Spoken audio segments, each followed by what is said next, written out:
이 자유민주주의의 장점은 여론에 민감하고 그 여론을 수렴하는 데 있습니다. 제가 특히 자유민주주의라고 표현한 데에는 민주주의에는 여러 종류가 있기 때문에 그래요. 북한도 공식적으로는 인민민주주의 공화국입니다. 민주주의에도 여러 종류가 있기 때문에 제가 굳이 자유자라는 말을 집어넣어서 자유민주주의라는 표현을 씁니다. 이것이 왜 중요하냐면 요새 통일운동하는 사람들이 굉장히 많습니다. 우리 총회 학교에도 통일과인가요? 무슨 대학원이 생겼다고 그래요. 근데 통일운동, 통일학교, 통일에 대한 강조를 굉장히 많이 하는데 어떤 통일인가에 대해서는 말을 하지 않는단 말이죠. 그래서 어떤 통일인가까지 말을 해야 우리가 안심을 할 수가 있습니다. 왜 그런가 하면 통일에는 여러 종류가 있거든요. 독일식 흡수 통일이 있죠. 베트남식 적화 통일이 있습니다. 남예멘과 북예멘이 서로 합의에 의하여 통일한 합의 통일이 있습니다. 우리는 역사적으로 그 모든 것을 다 지켜봤습니다. 가장 안전한, 피 흘리지 않고 이루어졌던 통일은 독일의 흡수 통일이죠. 베트남식 적화 통일은 약 300만에서 거의 500만가량의 희생자가 났습니다. 우리는 합의 통일을 꿈꾸고 있습니다. 예멘이 서로 합의에 의해 통일을 이루었는데 그 합의가 몇 년 만에 깨지고 30년째 지금 내전을 치르고 있으며 그 나라는 피폐해지고 있죠. 그래서 우리는 통일이라고 하는 것을 말을 할 때에 어떤 통일을 꿈꾸고 있는가라는 것에 대한 명확한 비전을 제시해 주어야만 우리 국민들이 따라갈 수가 있죠. 제가 민주주의라는 표현에 있어서 자유민주주의라는 표현을 쓴 것은 우리가 추구해야 할 민주주의의 목표가 무엇인가를 분명히 하기 위해서 이 얘기를 하는 것입니다. 자, 이제 그 민주주의의 그 장점은 여론을 수렴하고 여론을 민감하게 반응하는 것이 민주주의의 장점이라고 말을 했는데, 그런데 이 여론에 대해서 민감한 것이 민주주의의 장점이기도 하지만 또한 아주 치명적 단점이기도 합니다. 왜 그러냐면 이것이 옳고 그러냐 이것보다는 사람들이 이것을 어떻게 생각하느냐에 대해서 사람들이 지나치게 반응한다는 것이죠. 혹시라도 이것이 잘못된 길이라 할지라도 사람들이 이것이 대세다라고 밀어붙이면 거기서 이탈되는 것에 대한 불안, 그런 것에 대한 두려움 때문에 그 나도 모르게 그 대세에 휩쓸려고 하는 그러한 경향이 있다라는 것에 때문에 이것이 민주주의의 약점이기도 합니다. 그래서 민주주의의 이러한 그 단점을 극복하기 위해서 민주주의의 특징은 헌법과 법률을 아주 정확하고 바르게 세웁니다. 그래서 헌법에 의한, 법률에 의한 그 판단을 법관들이 정확하게, 그 법관의 어떤 양심에 따라서 정확하게 법률에 의해서 판단하도록 하기 위하여 법관의 신분을 보장해주고 임명직으로서 그 지위를 보장해주죠. 어떤 사람은 그 대법원장인가? 그 투표로 뽑자는 사람이 있는데 큰일 납니다. 큰일 납니다. 그것은 정확하게 선출직이 한 임명직으로 그 법관의 지위가 보장되어야만 법과 헌법에 따라서 양심에 따라서 바른 판단을 할 수가 있죠. 그런데 우리나라의 아주 큰 위험 중에 하나는, 우리나라는 뭐 대통령 후보를 여론조사로 뽑는 나라니까 여론에 지나치게 민감해서 법조차도 여론에 흔들린다는 것이 치명적 약점입니다. 그래서 그 몇 년 동안 전혀 해결되지 않는 문제가 그것이 알고 싶다나 피드스트립에 한번 나오면 순식간에 해결되어지는 경우들이 간혹 있어요. 영화 같은 데 보면은 무슨 대형 사건이 딱 터지면 경찰들이 어떻게 반응합니까? 기자들 막아! 이거 여론에 쓰지 않도록 조심해! 이러잖아요. 그런 거 많이 보셨죠? 여론에 지나치게 민감하면 정말 정작 자기들이 헌법과 법률에 의해서 정확하게 판단하고 행동하는 데 있어서 장애가 되어지기 때문에 이것이 문제라는 겁니다. 예수님도 여론 때문에 죽으셨습니다. 예수님은 죄가 없으셨어요. 빌라도가 얘기했죠. 내가 보니 이 사람에게는 죄가 없도다. 그런데 백성들이 죽여야 합니다. 죽여야 합니다. 만약 그를 죽이지 않으면 당신은 가해의 세종이 아닙니다라고 여론이 들끄니까 손을 씻으면서 니들이 네 죄를 담당하라. 나는 여기에 죄가 없노라 하고 예수님은 십자가에 내어주셨거든요. 이것이 민주주의의 장점이기도 하면서 약점이기도 하다라는 것이죠. 우리의 신앙이 여론에 흔들리게 되면 그것이 큰일 난다는 거죠. 오늘 예수님께서 무엇을 물으셨냐면 이렇게 물으신 겁니다. 사람들이 나를 누구라 하느냐? 근데 사람들이 베드로나 제자들 말하기를 더러는 예레미야라고 더러는 세례 요한이라고 어떤 사람은 선지자 중에 하나이다. 이건 세상의 여론입니다. 세상에서 보는 여론의 시각으로 예수님은 세례 요한이기도 하고 선지자이기도 하고 또 예레미야기도 했습니다. 근데 예수님께서는 사람들이 나를 어떻게 생각하느냐라는 것을 물은 것이 아니라 너희는 나를 누구라 하느냐라고 그들에게 물으신 거죠. 근데 만약 그때의 대답이 지금 이렇게 대세를 보니까 한 세례 요한이라고 생각하는 사람이 한 10%요. 예레미야라고 생각하는 사람이 한 15%요. 당신을 메시아라고 생각하는 사람이 1%밖에 안 되는데 나는 대세를 위하여 세례 요한이라 당신을 부르겠습니다 라고 한다면 물론 그것이 사회생활은 편합니다. 사회생활은 편하나 그것이 구원으로 연결되지 않는 것이죠. 예수님께서는 너는 나를 누구냐라고 물으셨을 때 우리의 분명한 신앙 고백, 하나님께서 나에게 예수님이 누구냐라고 하는 분명한 신앙 고백을 듣기를 원하셨다라고 하는 것이죠. 여론이나 사람들이 예수를 누구라 하느냐가 중요한 것이 아니라 너는 나를 누구라 하느냐라고 물었을 때 즉각적으로 베드로가 대답하기를 주는 그리스도시요 살아계신 하나님의 아들이십니다 라고 즉각적으로 대답한 것에 대하여 예수님께서 아주 흡족하게 하시고 내가 그 위에 내 교회를 세우리라 라고 말씀하셨다는 거죠. 이 여론에 의해서 사람들이 어떻게 생각하느냐에 따라서 신앙이 흔들리면 우리는 굉장히 위태로워집니다. 그런데 어쩔 수 없이 우리는 인간인지라 교회도 그렇고 여론에 따라서 신앙들이 많이 흔들리는 것을 우리가 보게 된다는 것이죠. 20년까지만 해도 동성애가 죄라는 것에 대해서 반대하거나 어떤 의문을 거는 사람이 거의 없었습니다. 지금은 여론이 많이 바뀌었습니다. 동성애 그 하나의 성향이야.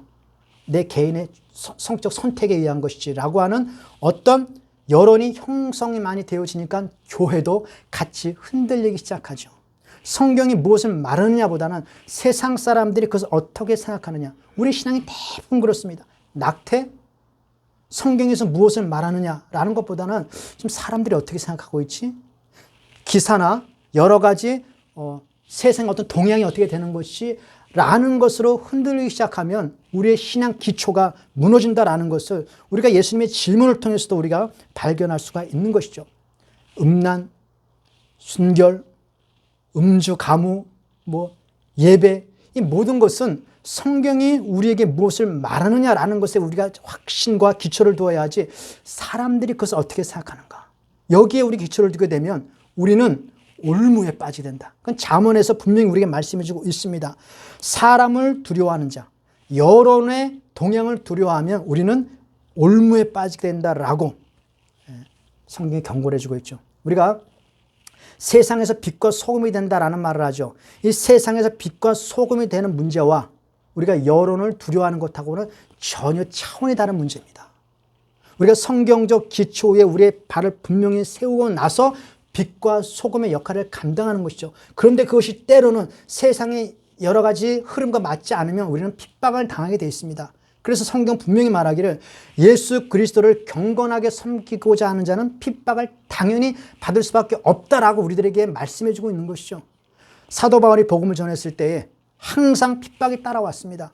그렇다고 해서 그가 세상의 여론을 수렴해서 그 여론에 흔들리지 않았다는 것이죠. 성경이 무엇을 말하는가라는 것에 대한 분명한 확신과 그 기초 위에 서 있는 것이죠.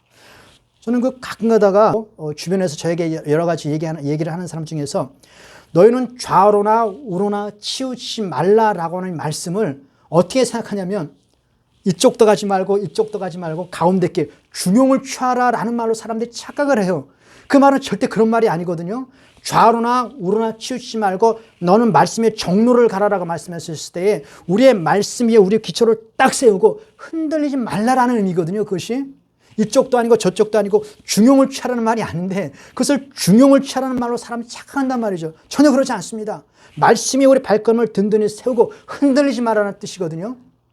주의 말씀을 나의 행보를 주의 말씀에 굳게 세우시고 아무런 죄악이 나를 흔들지 못하게 하소서라는 것이 이 다윗의 고백입니다. 예수님께서는 우리의 신앙 고백을 물으셨을 때에 여론이 무엇이냐? 사람들이 무엇이라고 하느냐가 아니라 너는 예수 그리스도를 무엇이라고 생각하느냐? 예수 그리스도를 정말 구주로 믿느냐라는 것을 우리에게 아주 돌직구로 질문하셨고, 여기에 대해서 베드로가 돌직구로 대답했습니다. 주는 그리스도시요 살아계신 하나님의 아들이십니다. 가끔 가다가 뭐 드라마를 보거나 우리 주변에서 그런 거 가끔 봅니다. 자식들이 아버지를 무시하고, 아버지 나 돈 좀 주세요, 용돈 좀 주세요, 마누라는 여보 오늘 나 뭐 필요한 거 뭐 좀 줘, 돈 좀 줘, 돈 좀 줘 하면은 어느 날 갑자기 아버지가 뿔 따고 나서 이렇게 묻죠. 도대체 나는 당신에게 있어서 뭐야? 라고 묻는, 그런 많이 보셨죠, 그런 거. 엄마 밥 줘, 오늘 뭐 먹을 거야? 오늘 밥이 맛이 없어, 이것 줘 저것 자고 하면 나는 도대체 너에게 뭐니? 내가 밥 짓는 사람이니? 내가 너희 집 가정부야? 라고 묻는 거 비슷하죠. 예수님께서 나는 도대체 너에게 뭐냐? 라고 물으셨을 때 주는 그리스도시요 살아계신 하나님의 아들입니다. 성경에서 약속하신 메시아, 우리의 죄를 구원하실 구세주, 하나님께서 언약을 통해 우리에게 약속하신 그 메시아가 바로 당신입니다. 나는 그분을 나의 주님으로 믿습니다라고 하는 이 고백을 예수님께서 아주 기뻐하셨습니다. 바요나 시모나 내가 복이 있도다. 그리고 그 위에 내 교회를 세우리라 라고 말씀하는 것이죠. 여기서 교회라는 말이 가장 최초로 등장을 합니다. 예수님의 죽으심과 부활의 목적은 죄와 사망을 깨트리고 사망 아래 놓여 있는 자신의 백성을 구원하는 것이죠. 예수님께서 이 땅에 오셨을 때 그는 자기 백성을 그 모든 죄에서 구원하기 위하여 이 땅에 왔다라고 말하지 않습니까? 그런데 그 구원받은 백성들을 모아놓은 것이 교회라고 한다면, 예수님께서 우리를 위하여 죽으시고 부활하신 최종적 목적과 사명은 하나님의 교회를 세우시기 위함이다라고 해도 틀린 말이 아니라고 하는 것이죠. 그런데 그 교회가 어떻게 세워지는가?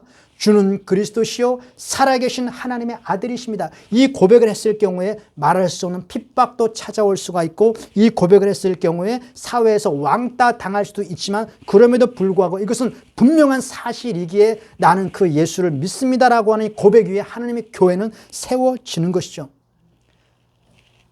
이 주는 그리스도시요 살아계신 하나님이다라고 하는 신앙 고백, 여기에 대해서 예수님께서는 너는 베드로라, 내가 이 반석, 베드로라는 것이 반석이라는 뜻이거든요. 내가 이 베드로 위에 내 교회를 세우리라 라고 하는 이 말씀 때문에 중세 역사 계속적으로 신학적 논쟁이 있어 왔습니다. 왜냐하면 예수님께서 베드로 위에 내 교회를 세우겠다라고 했기 때문에. 그래서 중세는 그 베드로가 교회의 기초라고 생각했습니다. 성경에서 그렇게 말을 하고 있으니까. 그래서 베드로가 일대 교황입니다.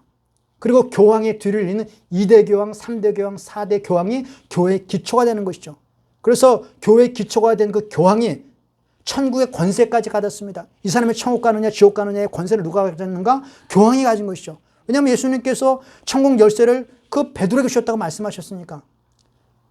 그런데 종교개혁이 일어나면서 우리는 그것을 받을 수가 없다. 어찌 하나님의 교회가 한 개인 위에 세워질 수가 있는가? 우리는 그것을 받을 수가 없다. 그래서 이것을 어떻게 성경적으로 해석을 했는가? 베드로라고 하는 개인과 베드로의 신앙 고백을 분리했습니다. 그래서 교회는 베드로라고 하는 개인 위에 세워진 것이 아니라 베드로가 고백한 주는 그리스도시요 살아계신 하나님의 아들입니다 라고 하는 신앙 고백 위에 교회를 세웠다. 종교개혁자들이 이 개인 위에 교회가 세워진 것을 받을 수가 없으니까. 그렇다면 이 말씀은 해석을 해야 될 거거든요. 해석을. 어떻게 해석을 했느냐? 성경에 나타난, 성경에서 교회를 어떻게 정의하고 있는가라고 하는 교회에 관련된 모든 말씀을 근거로 해서 고린도 전서에 보면 예수 그리스도의 이름을 부르는 모든 자들을 교회라고 했으니 베드로가 말한 신앙 고백 위에 교회를 세워졌다라고 하는 것이 가장 합리적이고 가장 안전하다라고 하는 의미에서 그렇게 해석을 했죠. 거긴 전혀 틀리지 않습니다. 맞습니다. 성경적으로 옳습니다. 그 신앙 고백이 하나님의 교회에 세워졌습니다. 근데 문제가 있어요. 예수님께서 분명히 내가 이 반석의 교회를 세우리라라고 말씀하셨을 때 반석은 분명히 베드로 개인을 말하고 있거든요. 이 둘의 부조화를 어떻게 조화시킬 것인가? 굉장히 여러 가지로 어려운 문제입니다. 그랬을 때에 어떠한 이해를 우리가 할 수가 있냐면 분명히 베드로의 신앙 고백을 따르는 고백 위에 하나님의 교회가 세워진 것은 분명한데 그러면 예수님께서 굳이 베드로를 지칭한 이유는 무엇일까? 그것은 하나님의 교회라고 하는 것이 베드로의 신앙 고백 위에 세워진 것은 틀림이 없지만 베드로를 언급한 것은 하나님의 교회가 이 세상에서는 아직까지는 완전하지 않다라는 것을 가르쳐 주기 위하여 굳이 베드로를 지칭한 것이 아닌가. 그래서 이 반석 위에 내 교회를 세울 것이다라고 말씀하신 것이 아닌가라고 이제는 해석을 하는 것이죠. 왜냐하면 거기서는 전혀 틀린 것이 없습니다. 성경에 보면 우리가 아브라함의 믿음, 그 아브라함의 믿음의 샘플을 보고 우리의 그 믿음이 어떤 것인가라는 것을 우리가 이해하는 것처럼 베드로의 신앙 고백, 그 베드로라고 하는 하나의 샘플을 통해서 하나님의 교회가 어떻게 세워지는가라는 것을 하나의 표본으로 삼는 것이죠. 그래서 베드로의 그 확실한 신앙 고백 위에 교회가 세워지는 것이요, 이 고백 위에 세워진 교회는 음부의 권세에 이기지 못합니다. 주님께서 교회의 머리이시기 때문에. 그럼에도 불구하고 베드로를 지칭해서 베드로라고 하는 인간은 약하지 않습니까? 그 반석이 완벽하지 않지 않습니까? 지금까지는 주는 그리스도시요 살아계신 하나님의 아들입니다라고 당당하게 고백하고 예수님으로부터 칭찬을 받았는데 조만간 곧 있다가 예수님께서 사탄아 내들이 물러가라라고 하는 아주 책망을 받았거든요. 그럼 무엇을 말하냐면 이 하나님의 교회라고 하는 것이 이 세상에 존재하는 한 베드로처럼 완벽하지 않고 약하고 아직까지는 미완성 단계다라는 것을 보여주는 것이죠. 현실 속에서. 신앙 고백 위에 하나님의 교회는 음부의 권세에 이기지 못하는 누구도 막을 수 없는 하나님의 교회이지만 그럼에도 불구하고 우리 예수님께서 이 땅에 다시금 재림하셔서 새하늘과 새 땅을 통하여 이 세상을 완전히 회복시키기 이전까지 이 세상에 존재하는 교회는 아직까지는 불완전한 상태다. 그래서 얼마든지 흔들리고 넘어질 수도 있고 예수님께서 반석을 말할 때에 교회가 세워지는 든든한 반석이 될 수도 있고 예수님을 넘어지게 하는 거치는 반석, 걸림돌이 될 수도 있다라는 것을 분명히 얘기를 하셨거든요. 교회라고 하는 것이 음부의 권세이지 못하는 든든한 하나님의 교회이지만 그것이 때로는 예수님을 걸려 넘어지게 하는 걸림돌 역할을 할 수 있을 정도로 아직까지는 불완전한 상태다라는 것을 말씀해 주는 것이죠. 그래서 교회는 에베소 2장에 보니까 서로 건물마다 서로 연결하여 그리스도 예수 안에서 함께 지어져 가는 중이다. 완성을 향하여 점점 지어져 가는 중이다라고 말씀을 하는 것이죠. 실제로 베드로를 보면 이 당시에 아주 멋진 고백을 했지만 예수님 붙잡고 예수님 절대로 십자가 지면 안 돼요. 나는 예수님 사랑해요. 어떻게 예수님께서 그 무시무시한 십자가를 지고 고난을 당하세요. 제가 막을게요라고 막 붙들고 매달리다가 다 떠날지어도 나는 주님을 절대 떠나지 않겠습니다라고 호언장담했다가 계시종 하나 때문에 나는 예수가 누군지 몰라라고 막 예수를 부인하기도 하고 그래서 통곡하고 울기도 하고 예수님 부활하셨을 때에 나는 다시 고기 잡으러 갈란다라고 베드로 고기 잡으러 갔다가 부활하신 예수님 만나고 풍덩 뛰어들고 예수님 앞에 나오고 근데 예수님께서 그를 다시 세우셔서 내 양을 먹이라 내 어린 양을 먹이라. 그러니까 베드로라고 하는 이 반석이 완벽한 것이 아니라 점점 완벽을 향하여 나가는 그 모습을 베드로를 통해 보여주고 있거든요. 하나님의 교회. 우리 개인들도 하나의 교회의 일원입니다. 우리가 지금은 완벽한 모습으로 세워지는 것이 아니라 정말 연약한 우리의 신앙 고백은 틀림없습니다. 우리의 신앙 고백이 흔들리지 않는 한 우리의 구원은 사라지지 않습니다. 음부의 권세에 이기지 못합니다. 그러나 우리 개인이라고 하는 이 존재는 날마다 약해서 넘어지기도 하고 실패하기도 하고 그러나 하나님께서 우리를 점점 세워나가셔 완성을 향해 나가는 모습으로 우리에게 그 베드로의 모습을 제시해 준 것이죠. 그것을 오늘 우리가 생각해 보는 것입니다. 교회라는 것이 때로는 우리 예수님을 걸려 넘어지게 하는 그 교회는 우리 개인입니다. 어느 교회를 떠올리는 것이 아니라 우리 개인을 말하는 거예요. 우리 개인들의 무리입니다. 오늘 여기서는 딴 교회 생각하지 말자고요. 우리만 생각하는 겁니다. 그 우리가 교회라는 이름으로 살고 있지만 우리가 예수님을 걸려 넘어뜨리게 할 수 있는 걸림돌 역할도 할 수 있다. 그러므로 우리가 항상 경계를 하는 것이죠. 그러면 예수님을 걸려 넘어지게 하는 모습은 어떤 모습인가? 오늘 성경을 통해서 근거해 보면 우리가 윤리적으로 막 나쁜 짓을 하고 막 더러운 짓을 하는 것 물론 그것도 포함되겠죠. 그러나 그것보다는 예수님께서 말씀하셨을 때 무엇을 말하냐면 베드로를 향하여 사탄아 너는 나를 넘어지게 하는 자로다 라고 하면서 그를 대적했을 때 무엇이 예수님을 넘어지게 했는가? 그 내용이 분명히 기록되어 있습니다. 그것은 딱 한 가지였습니다. 예수님의 고난, 십자가를 치지 마십시오라고 하는 그 외침이었습니다. 예수님께서 너는 나를 넘어지게 하는 자로다. 예수님의 십자가, 예수님의 고난. 그러므로 하나님의 교회가 예수님의 십자가와 고난에 대해서 약화되어진다고 한다면 교회는 예수님을 넘어뜨리게 하는 걸림돌 역할을 충분히 할 수 있다는 것이죠. 도덕적으로 깨끗하고 윤리적으로 아주 바르게 사는 것, 이것보다 더 심각한 문제는 예수 그리스도의 십자가의 복음이 그 교회 안에서 점점 희석되어질 때에 그것은 예수님을 걸려 넘어뜨리게 한다는 거죠. 그런데 그 예수님의 십자가의 복음을 점점 희석시키는 그 역할을 무엇이 하는가? 사람들이 예수를 누구라 하느냐? 여기서 시작된다는 거예요. 여기. 사람들이 나를 누구라 하느냐라고 하는 것. 지금 우리는 여기 안에 있으니까 모르죠. 전 목사 아닙니까? 여러 신학적 동향이나 신학적 정보들을 듣지 않습니까? 우리는 지금 굉장히 소수로 전락되어 있습니다. 우리가 믿는 신앙 고백 있죠. 예수님은 주는 그리스도시요 살아계신 하나님의 아들입니다 라고 하는 우리 신앙 고백을 가지고 있는 사람들이 굉장히 소수입니다. 점점 더 소수로 전락되어지고 있습니다. 모두가 예수는 여기도 꼭 그렇게 꼭 십자가 지고 이런 거 말고 그냥 우리가 그리스도 안에서 선을 행하고 구제를 행하고 이렇게 저렇게 해가지고 우리가 다 같이 하나로 둥글둥글 살아가면 거기에도 예수님께서 구원을 베푸시라고 하는 이런 방향으로 자꾸 나간다는 거예요. 그것이 지금 대세가 되고 있어요.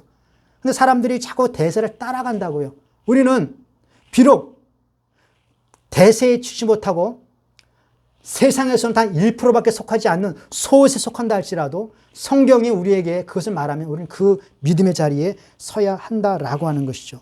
우리는 그것을 분명히 인식을 해야 합니다. 세상은 예수님을 네가 하나님의 아들이면 이 돌을 명하여 떡덩이도 되게 하고 성전에서 막 이렇게 막 뛰어내려서 막 슈퍼맨처럼 날아다니는 그러한 그 어벤져스 히어로가 되어라. 그렇지 않으면 네가 어떻게 하나님의 아들이냐라고 막 얘기하는 사람도 많이 있습니다. 그런데 혹시 그런 일이 일어나지 않는다 할지라도 예수님은 분명히 성경이 말하기를 우리의 구주다라고 말씀하고 있는 것이죠. 우리가 시험 드는 것이 예수님께서 우리의 구주이신데 솔직히 말해서 너무 영향력이 없고 힘이 없는 것이 아닌가.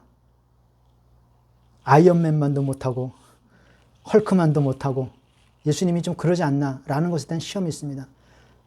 저는 지금 요새 카톡으로 얼마나 많은 얘기를 듣고 동영상들을 많이 받았는지 아프리카 그 사태 때문에 그 볼 때마다 그런 생각을 하죠. 아니 예수님 뭐 하시지? 거기에 지금 우리 전 세계에서 크리스찬의 성장률이라고 하죠. 세계 2위랍니다. 아프가니스탄이. 거기가 원래 크리스찬들이 거의 없었는데 한 20년 동안에 한 30만 명 이상 크리스찬이 생겼다고 그래요. 근데 그들이 지금 지도서도 모르게 죽어가고 있다고 합니다. 아마 엄청나게 많은 순교자가 나올 것으로 보여집니다. 예수님은 뭐 하시나? 우리 시험이 들죠. 모르겠습니다. 그러나 중요한 것은 그럼에도 불구하고 예수 그리스도는 그리스도시요 살아계신 하나님의 아들입니다.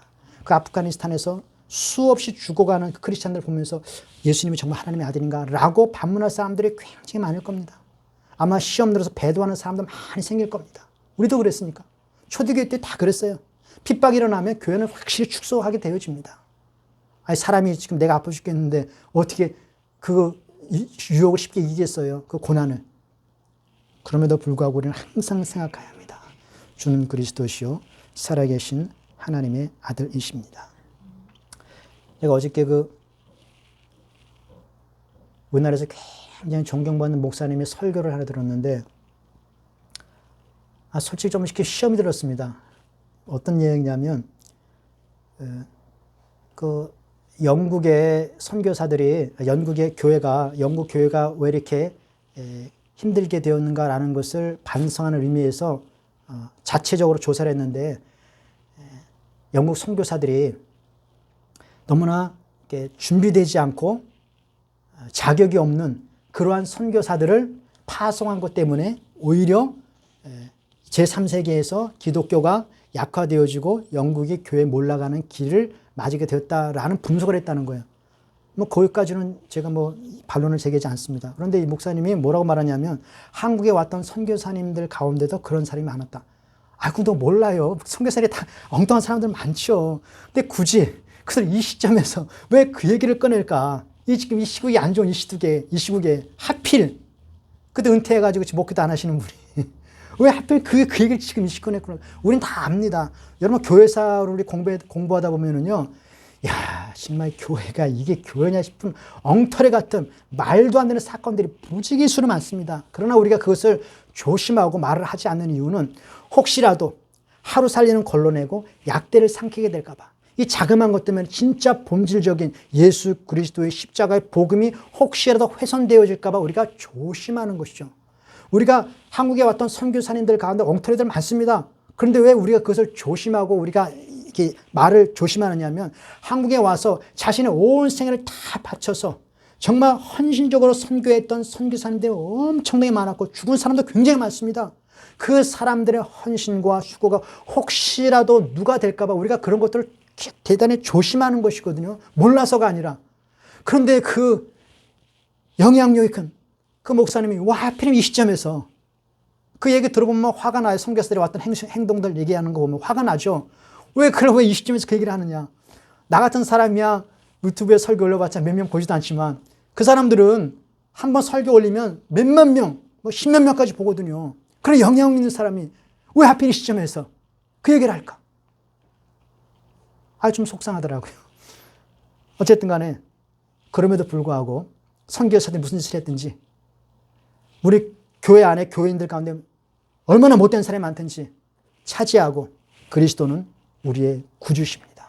그분은 우리를 죄를 위해서 죽으셨고 우리를 위하여 부활하셨고 다시 오셔서 이 세상을 완벽하게 완성하실 것입니다. 지금은 말도 안 돼 보이는 이 교회의 모습이 정말 든든한 반석으로 세워지는 그날이 있을 것입니다. 우리는 그것을 향하여 완성 단계로 하루 자라나가는 것이죠. 그것을 생각하면서 우리가 주님의 그 은혜를 다시 한번 확인하고 그 위에 서는 저와 여러분 되어지기를 간절히 바라겠습니다. 기도하겠습니다.